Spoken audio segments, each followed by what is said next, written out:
Like watching ఆ videos please consider subscribing. దాని వల్ల అయితే ఒక పాజిటివ్ బూస్ట్ వస్తుంది అనమాట, ఇంకా ఇంకా మంచి వీడియోస్ చేయాలని. హలో అందరికి, మీరందరూ ఎలా ఉన్నారు? మేమైతే చాలా చాలా చాలా బాగున్నామండి. ఈ రోజు నేను ఎడిట్ చేస్తున్న టైం కి పెళ్లి హడావిడి అయితే కంప్లీట్ గా అయిపోయిందండి. అండ్ ఇదైతే మా చెల్లి రిసెప్షన్ లో అనమాట. చెప్పాను కదా వైజాగ్ లోనే హోస్ట్ చేసుకున్నాము అని. సో రిసెప్షన్ లో అయితే చిన్న సర్ప్రైజ్ కూడా ప్లాన్ చేసాము అమ్మకి. దాని గురించే గెస్ట్ చేయమని ఒక చిన్న షార్ట్ వీడియో కూడా పోస్ట్ చేశాను. అండ్ రెస్పాన్స్ జస్ట్ అన్బిలీవబుల్ అనమాట. చాలా మంది చాలా లవ్ అండ్ ఎఫెక్షన్ చూపించారు అండ్ చాలా కామెంట్ చేశారు ఏంటి అని. Here we are in the long video. So getting into the details. చెల్లి పెళ్లి హడావుడి అంతా అవుతుంది అనమాట. నాకే ఎందుకో అనిపించింది మమ్మీకి అయితే అన్ని రకాల టెన్షన్స్ రెస్పాన్సిబిలిటీస్ అన్ని ఆల్మోస్ట్ తీరిపోయినట్టే. So why should I not plan such a surprise అని అనిపించింది. జస్ట్ థ్యాంక్ఫుల్ నోట్ అన్నమాట. సో ఐడియా ఎప్పుడో స్ట్రైక్ అయింది కాబట్టి చెల్లిని అయితే వీడియో కాల్లో తీసుకొని అడిగాను అనమాట. ఎందుకంటే రిసెప్షన్ దాంది కదా, maybe she might like or she might not,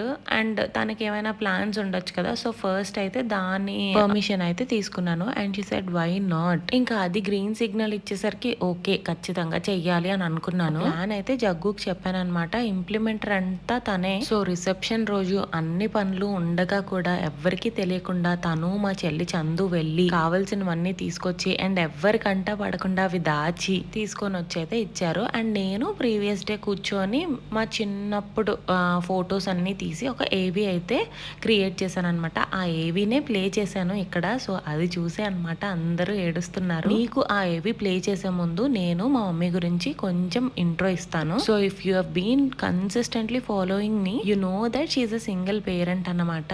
she married at the age of 18. సొంత బావే. అమ్మ ప్రెగ్నెంట్ అంటే నేను కడుపులో ఉన్నప్పుడు డాడీకి అయితే కానిస్టేబుల్ గా సెలెక్ట్ అయ్యారనమాట. So they felt very very happy. 1993లోనే పెళ్ళైంది అనమాట. 94లో నేను పుట్టాను అండ్ 96లో చెల్లి. సో ఆల్మోస్ట్ అమ్మది within the family love marriage లెక్క అనమాట. ఒక్కరికి అంటే చాలా చాలా చాలా ఇష్టం అనమాట. ప్రాణం. ఆల్మోస్ట్ అమ్మని విడిచి నాన్న ఉండలేరు, నాన్నని విడిచి అమ్మ ఉండలేరు అనమాట. అప్పటికి చెప్తుంది బొబ్బిలి సంబంధం ఏదో వచ్చింది, 100 ఎకరాల భూమి ఉంది, అయినా కూడా వదిలేసి మీ నాన్నని చేసుకున్నాను అని. బట్ ఆమెకు తెలియదు కదా 94లో పెళ్ళైతే just 6 years down the line ఆయన ఉండరు అని. ఇంకా 93లో పెళ్ళైంది, 99లో డాడీ చనిపోయారన్నమాట. Like here comes the problem. ఇద్దరు ఆడపిల్లలు, అది కూడా 5 years 3 years కిడ్స్ అన్నమాట. వీళ్ళతో ఎలా ముందుకెళ్ళాలి అన్నది క్వశ్చన్. ఇప్పటికీ నాకు గుర్తు డాడీ సర్వీస్ లో చనిపోయారు. పోస్ట్ మార్టం అయితే కంపల్సరీ. పోస్ట్ మార్టం చేసిన బాడీని ఇంటికి తీసుకొచ్చినప్పుడు అమ్మని ఇంట్లో నుంచి బాడీ వరకు తీసుకురావడానికి చాలా కష్టపడ్డారు. ఒక 2 to 3 times ఫెయింట్ అయిపోయింది. అది ఇంకా నా కళ్ళలోనే ఉన్నది. మేబీ నేను అంత చిన్నప్పుడే అన్ని కష్టాలు చూడడం వల్లేనేమో కొంచెం ఎమోషనల్ నేను. ఈ వాయిస్ ఓవర్ కూడా నా ఫేస్ చూపించి రికార్డ్ చేద్దాం అనుకున్నాను, బట్ నాకు అంత ధైర్యం సరిపోలేదు. అందుకని ఈ వీడియోని మ్యూట్ చేసి నేను వాయిస్ ఓవర్ ఇస్తున్నాను. ఇప్పటికీ కూడా నా కళ్ళలో నీళ్ళు వస్తున్నాయి అనమాట. ఇవన్నీ పక్కన పెట్టేస్తే 24 yearsకి ఇద్దరు చిన్న చిన్న పిల్లలతో సింగిల్ పేరెంట్ అయిపోయింది. ఆ తర్వాతదే పెద్ద హెర్క్యులియన్ టాస్క్ అన్నమాట అమ్మకి. ఓకే నాన్న జాబ్ అమ్మకు వచ్చింది, బట్ అమ్మ నాన్నంత ఏం చదువుకోలేదు కదా. నాకు గుర్తుంది అమ్మ స్టార్టింగ్ లో శాలరీ 2000. దాంతోనే ఇద్దరు పిల్లల్ని చదివించి పెంచి పెద్ద చేసి అలాగే స్ట్రాంగ్ గా చేసింది. ఇప్పుడు నేను ఒక 6 digit శాలరీ అండ్ చెల్లి ఒక 5 digit శాలరీ డ్రా చేస్తున్నాం అంటే అంతా అమ్మ స్వెట్. యాక్చువల్ గా బోస్ట్ చేసుకోవడం ఇష్టం ఉండదు ఇంత అంతా అని, బట్ అమ్మ కష్టాన్ని చూపించడానికి అలా చెప్తున్నాను అంతే. మమ్మల్ని పెద్ద చేసిందే కాక ఇద్దరికి తనకున్న దాంట్లో చాలా గ్రాండ్ గా పెళ్లి చేసింది. పెద్ద బావ చిన్న బావ ఏం చేస్తున్నారని చాలా మంది అడిగారు. పెద్ద బావ చిన్న బావ ఇద్దరు సెంట్రల్ గవర్నమెంట్ ఎంప్లాయీసే. పెద్ద బావ ఇన్కమ్ ట్యాక్స్, సెకండ్ బావ అయితే జిఎస్టీ. ఇద్దరు ఎస్ఎస్సి క్రాక్ చేసి వెళ్ళారు.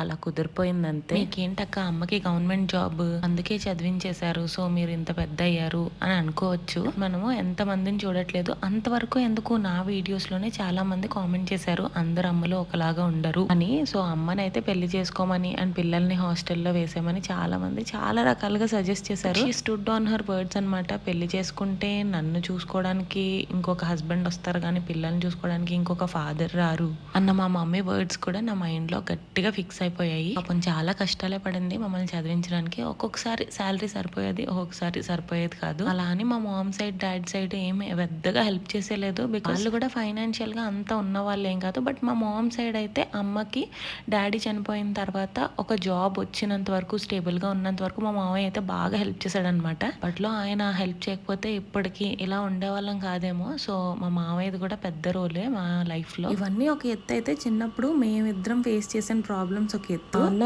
అనే వర్డ్ కి దూరం అయిపోయి మాకు 25 years అయిపోయింది. బాగా చిన్నప్పుడేమో ఇంట్లో నాన్న ఎందుకు ఉండేవారు కాదు అన్న క్వశ్చన్. ఇంకా కొంచెం స్కూల్కి వెళ్ళే ఏజ్ కి ఏదో తెలిసినట్టు ఉండేదన్నమాట. పేరెంట్ టీచర్ మీటింగ్ లో అయితే చాలా మిస్ అయ్యేదాన్ని. ఇద్దరు పేరెంట్స్ వచ్చేవాళ్ళు అందరికి, బట్ నాకే. సో అలా కొంచెం మూడీగా ఉండేదాన్ని అప్పుడప్పుడు. ఇంకా చదువులో కూడా డల్ అయ్యాను అన్నమాట. నాన్న చనిపోయాక 3rd standard 4th standard అలా. ఇంకొంచెం ఏజ్ వచ్చిన తర్వాత అమ్మ చదువు వల్ల ఏంటి, నాన్నకి చదువు అంటే ఎంత ఇష్టం, మమ్మల్ని ఏ పొజిషన్ లో చూడాలనుకున్నారు అని అవన్నీ చెప్పి మోటివేట్ చేసేది బాగా. ఒకటి ఏంటంటే మేమిద్దరం బాగా ఇన్సెక్యూర్ గా ఫీల్ అయ్యే వాళ్ళం అనమాట. డాడీ లేరు అని ఎవ్వరికి చెప్పుకునే వాళ్ళం కాదు. నమ్ముతారో నమ్మరో, ఈ ఫేజ్ నుంచి బయటపడడానికి నేను ఆల్మోస్ట్ నా జాబ్ చేసినంత వరకు కూడా నా చుట్టుపక్కల ఫ్రెండ్స్ ఎవ్వరికీ తెలియదు. అండ్ మేబీ ఆ రీజన్ వల్లే, అండ్ నా పర్సనల్స్ ఎక్కడ ఎవరు అడిగేస్తారనో, నేను ఎక్కువగా డీప్ గా ఎవరితోనూ ఫ్రెండ్షిప్ చేసేదాన్ని కాదన్నమాట. 6th standard లో అనుకుంటా నాకు ఒక ఫ్రెండ్ ఉండేది, చాలా మంచి ఫ్రెండ్, ఆల్మోస్ట్ చాలా క్లోజ్ అనమాట. మేమిద్దరం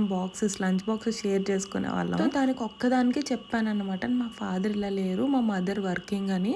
ఇంకా దానికి నాకు ఒకసారి ఏదో చిన్న గొడవ అయింది. ఇంకా అది అన్నదనమాట, మీ మమ్మీ లాగా మా మమ్మీ బయటకు వెళ్ళి వర్క్ చేయరు అని. Like that hit me really hard అనమాట. ఇంకెవ్వరితోని షేర్ చేసుకోలేదు. ఆ తర్వాత అయితే ఫ్రెండ్షిప్ మీద నమ్మకం కూడా పోయింది. But later on I realised అందరూ ఒకేలాగా ఉండరు అని. సో పిల్లల్ని రేసింగ్ స్టాండర్డ్స్ కూడా చాలా important. Kindness, respect towards others feelings, empathy అన్నవి చాలా చాలా చాలా ఇంపార్టెంట్ వాళ్ళకి చెప్పడం. ఇంకా అలా స్టడీస్ మీద అయితే డైవర్ట్ చేసుకున్నాను అనమాట నా కాన్సన్ట్రేషన్. సో 10th ఇంటర్ లో తెలిసిందే కదా, కొంచెం లాంగ్ అవర్స్ చదవాల్సి వస్తుంది. ఇంటికి వచ్చేసరికి లేట్ అయ్యేది. అప్పుడు నాతో పాటు ఉన్న అమ్మాయిల్ని వాళ్ళ డాడీస్ వచ్చి తీసుకెళ్ళడం చూసేదాన్ని. అప్పుడు కూడా బాగా గుర్తొచ్చేవారనమాట. ఇలా చూసి వెంటనే తల కిందకి దించేసుకునేదాన్ని. వెళ్ళి నేను అప్పుడప్పుడు డీప్ డిస్కషన్స్ అవుతున్నప్పుడు నాన్న గురించి ఇలా షేర్ చేసుకునే వాళ్ళం అనమాట ఫీలింగ్స్. అప్పుడు అది అంటూ ఉండేది, అట్లీస్ట్ నువ్వు చాలా లక్కీ, 5 years ఉన్నావు, నాకైతే మెమరీస్ కూడా లేవు, ఇంకా చెప్పు అనేది అనమాట. కానీ మా మమ్మీకి మా ఇద్దరికి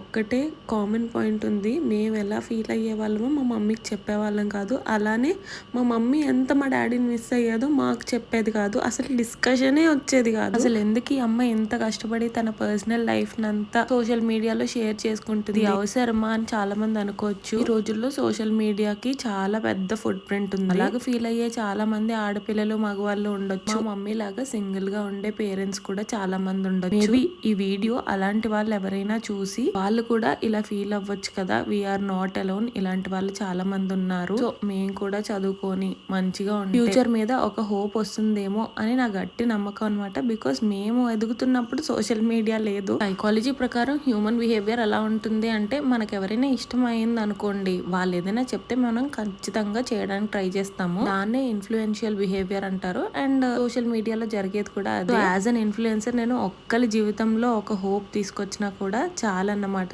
నాకు నాన్న లేరు అని రియాలిటీలోకి రావడానికి 30 years పట్టింది యాక్సెప్ట్ చేయడానికి. సో అలా యాక్సెప్ట్ చేయగలిగాను కాబట్టి మీ అందరితోనే ఇలా షేర్ చేసుకోగలుగుతున్నాను. థింగ్ ఏంటి అంటే, ఇదంతా నేను స్టేజ్ మీద మాట్లాడాలనుకున్నాను, బట్ నాకు స్టేజ్ మీదకి రాగానే మా మమ్మీ మొహం చూసి ఫుల్ గా టీయర్స్ వచ్చేసినాయి అనమాట. సో ఫస్ట్ ఏవి ప్లే చేశాక మాట్లాడదాం అనుకున్నాను, బట్ నాకైతే ధైర్యం సరిపోలేదు. నేను మాట్లాడాలనుకున్నదంతా ఇక్కడ మాట్లాడేశాను. ఇప్పుడైతే ఏవి చూసేయండి నేను ఏదైతే అక్కడ ప్లే చేశానో.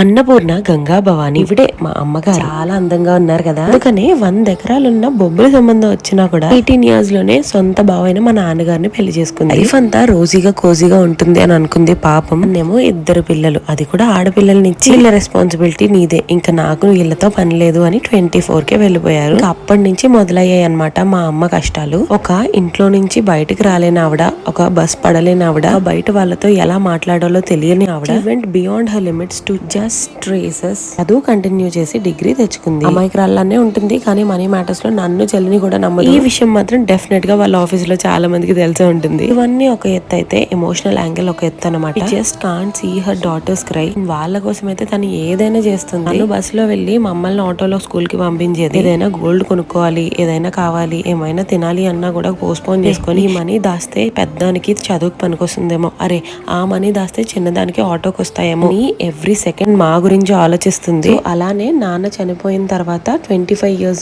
మా గురించి బతికేసింది అనమాట. మీరు చెప్తే నమ్మరు, మా మమ్మీకి ఎంజాయ్మెంట్ కి స్పెల్లింగ్ కూడా తెలియదు ఇప్పటికొచ్చి. ఎందుకంటే మా సంతోషమే తన సంతోషం అని అనుకుంటుంది. ఎప్పుడు మా కోసం దేవుడిని ఏదో ఒకటి మొక్కుంటుంది. అలానే ఆ ప్రాసెస్ లో నా గురించి గుండు చేయించుకుంది. ఇంకా ఈ చెల్లి పెళ్లి అయిన తర్వాత ఇంకెన్ని మొక్కులు తీర్చుకోవాలి మేము, అవి కూడా లైన్ లోనే ఉంటాయి. ఇవన్నీ మీకు ఎందుకు చెప్తున్నానంటే గ్రాటిట్యూడ్, కృతజ్ఞత. అమ్మ వైపు కృతజ్ఞత ఏంటి, ఒక కూతురికి అని అనుకోవచ్చు మీరు. డాడీ చనిపోయిన తర్వాత చాలా మంది అమ్మని 21 years కదా పెళ్లి చేసుకోవచ్చు కదా అని సజెషన్ ఇచ్చారు. కేవలం మా నాన్నకి మా అమ్మ ఇచ్చిన మాట కోసమే అలానే ఉండిపోయింది. పెళ్లి చేసుకోమని మేమే చాలా సార్లు అడిగాము, బట్ చేసుకోలేదు. ఫైనల్లీ అప్పు తీసుకునే స్టేజ్ నుంచి అప్పు ఇచ్చే స్టేజ్ కి వచ్చింది. అండ్ అలానే పెద్ద కూతురు పెళ్లి అయితే అప్పు తీసుకోకుండానే చేసింది. అండ్ అలానే చిన్న కూతురు పెళ్లి కూడా చేయాలనుకుంది, బట్ బ్యాక్ టు బ్యాక్ అయిపోవడం వల్ల కుదరలేదు, తప్పలేదు. అమ్మలో నాకు నచ్చే qualities stubbornness and self respect. ఏదైనా సాధించాలి అనుకుంటే సాధించేస్తుంది. అండ్ సెల్ఫ్ రెస్పెక్ట్ మాటకు వస్తే చెప్పక్కర్లేదు. పెళ్లి చేయడానికి అయితే నా నుంచి కూడా హెల్ప్ తీసుకోలేదు, అంత సెల్ఫ్ రెస్పెక్ట్ అన్నమాట. తెలుగులో చెప్పాలంటే ఈ రోజు మేము లీడ్ చేస్తున్న లైఫ్, ఈ రోజు మా లాఫ్స్ అండ్ గిగల్స్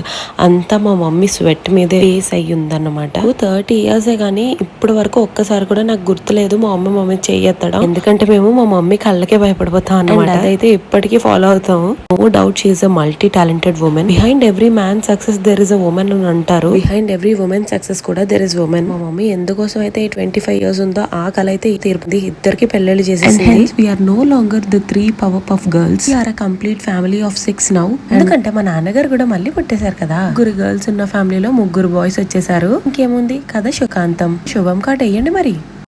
సో ఎగ్జాక్ట్గా ఈ ఏవిఏ ప్లే చేశాను అనమాట. ఇది చూసి ఇంకా అందరూ టీయర్స్ వెళ్ళడం స్టార్ట్ చేసేసారు. ఫ్యామిలీ అంతా ఆల్మోస్ట్ అక్కడ ఉంది కాబట్టి అది ఒక మంచి స్టేజ్ అని అనిపించి అక్కడ ప్లే చేశాను. అండ్ ఎందుకో అనిపించింది she deserves to be respected అని, అందుకే అలా ఫెలిసిటేషన్ చేయాలని అనిపించింది అనమాట. ఇంకా enough of my voice over. ఇక్కడ వీడియోలో ఏం జరిగిందో మనం అయితే చూసేద్దాం. ఇంకా గోల్డ్ కొనుక్కోవాలి, ఏదైనా కావాలి, ఏమైనా తినాలనుకుంటే సాధించేస్తుంది. సెల్ఫ్ రెస్పెక్ట్ మాటలు వస్తే చెప్పక్కర్లేదు. అలానే ఆ ప్రాసెస్ లో నా గురించి గుండు చేయించుకుంది. ఈ చెల్లి అంతా మా మమ్మీ స్వెట్ మీద రిలీజ్ అయ్యింది అనమాట. 30 years కానీ ఇప్పుడు వరకు ఒక్కసారి కూడా నాకు గుర్తులేదు మా మమ్మీ చేయడం. వచ్చేసారు. ఇంకేముంది కథ సుఖాంతం. శుభం కాట్ వేయండి మరి.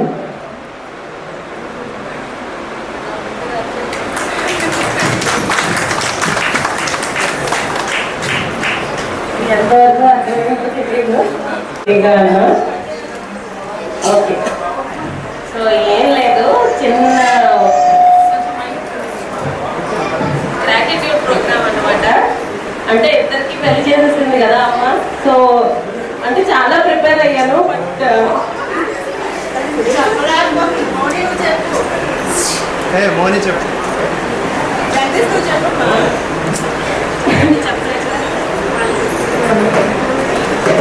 చిన్నప్పటి నుంచి చాలా కష్టాలు పడింది. ఇట్లా అంటూ అంటే అందరికి చెప్పాలని కాదు, బట్ ఇది మంచి స్టేజ్ అనిపించింది అన్నమాట.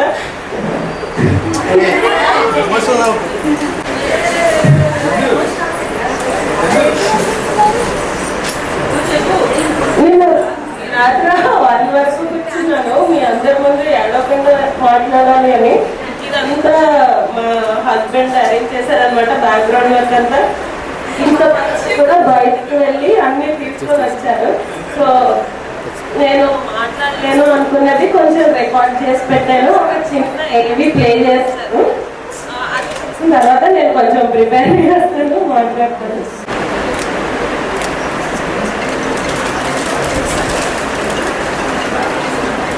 ఇక్కడ నేను చెప్తున్నాను, మా ఇద్దరికి గవర్నమెంట్ జాబ్ వస్తే చూసి మురిసిపోవాలనుకుంది, బట్ అల్లుడిని తెచ్చుకుంది సెంట్రల్ గవర్నమెంట్ ఉద్యోగస్తుల్ని అని.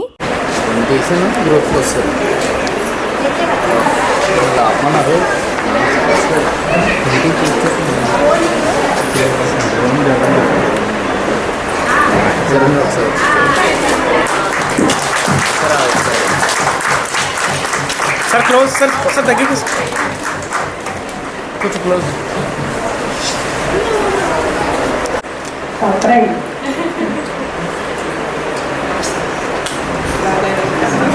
మగువా లోకానికి తెలుసా నీ విలువా.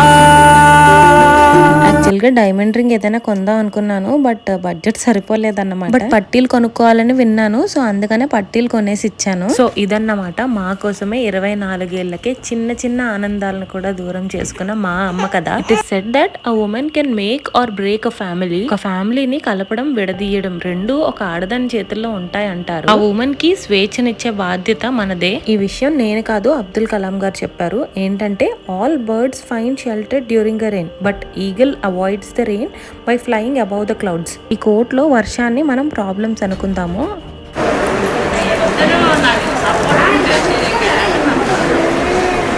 నాన్న చనిపోయిన తర్వాత అమ్మ కూడా అన్ని పక్షుల్లాగా ఈ రెయిన్ లాంటి ప్రాబ్లమ్స్ వచ్చాయి అనేసి ఆ వర్షం లాంటి ప్రాబ్లమ్స్ లో తడిచి కొట్టుకుపోలేదు. సముద్రం లాంటి ఆ ప్రాబ్లమ్స్ కి ఎదురీదింది. డేగలాగా మబ్బుల మీద నుంచి ఎగిరింది. తను ఎన్నో కష్టాలు పడి పిల్లలకి మాత్రం పూలపాన్ వేసింది. పిల్లల్ని పెంచి పెద్దవాళ్ళని చేసి సమర్థులను చేసింది.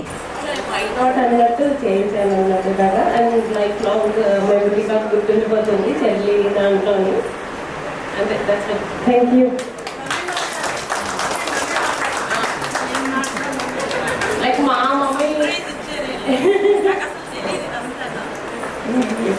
అమ్మలాగా చాలా మంది అమ్మలు ఉండొచ్చు, అండ్ మేబీ ఇంకా ఎక్కువే సాక్రిఫైస్ చేసి ఉండొచ్చు. బట్ మా అమ్మని గౌరవించడానికి నాకు ఒక ప్లాట్ఫామ్ దొరికినందుకు నేను చాలా సంతోషపడుతున్నాను. ఈ జన్మలో మా అమ్మే నాకు కూతురుగా పుట్టాలని కోరుకుంటున్నాను. మళ్ళీ ఏడ్పించుంటే సారీ. ఇంకా మరి సెలవు. Bye bye.